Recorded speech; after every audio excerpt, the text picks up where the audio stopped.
शामिर गाड़ी का दरवाज़ा खोलकर बाहर निकलता है। इसके जूते गीली मिट्टी में धंसते हैं। वो सामने खड़ी इस हवेली को देखता है जो कभी कहकहों से गूंजती थी, मगर आज वहां सिर्फ मौत जैसी खामोशी है। शामिर को 10 साल पहले का वो मंजर याद आता है जब इसी हवेली के सामने इसके बाप को पुलिस हथकड़ियां लगाकर ले जा रही थी। इसके बाप की आंखों में बेगुनाही थी, मगर समाज की नजरों में सिर्फ नफरत। मैं बेगुनाह हूं जुबैदा, मेरे बच्चों का ख्याल रखना।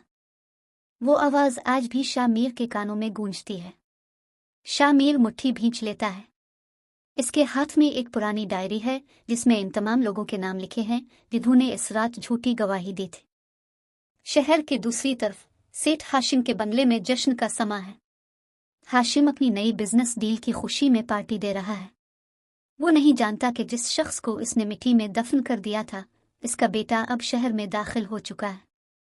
हाशिम का बेटा हमाद अपने बाप के पास आता है। पापा, आज आप बहुत खुश लग रहे हैं।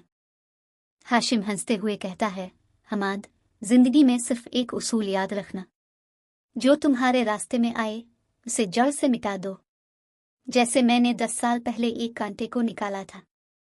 वो दोनों कहा लगाते हैं, लेकिन इसी वक्त हाशिम के फोन की स्क्रीन रोशन होती है। एक गुमनाम नंबर से मैसेज आता है, घर आए मेहमान का इस्तकबाल नहीं करोगे। पाठ के दौरान एक वेटर हाशिम को एक लिफाफा थमाता है। हाशिम उसे खोलता है तो अंदर से इसके पुराने घर की चाबी निकलती है जो खून से रंगी हुई है। हाशिम का रंग सफेद पड़ जाता है। वो इधर उधर देखता है, उसे लगता है कोई उसे देख रहा है। वो अपने सिक्योरिटी गार्ड को बुलाता है, बाहर जाकर देखो ये लिफाफा किसने दिया है। गार्ड वापस आकर बताता है कि बाहर कोई नहीं है, सिर्फ एक काली गाड़ी तेजी से निकल गई है। हाशिम के जहन में पुराने गुनाह दस्तक देने लगते हैं। इसे याद आता है कि इसने शामिर के बाप को कैसे धोखे से दस्तखत करवाए थे। शामिर अब हाशिम के सामने एक बिजनेसमैन बनकर पहुंचता है। वो अपना नाम जियान बताता है। हाशिम इसे देखकर चौंकता है क्योंकि शामिर की आंखें बिल्कुल उसके बाप जैसी हैं।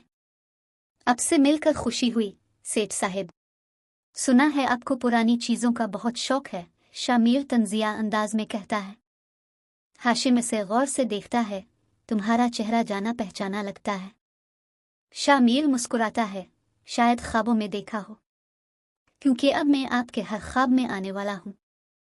कस्त का इख्तिताम शामिर की इस मुस्कुराहट पर होता है, जबकि हाशिम के माथे पर पसीना आ जाता है।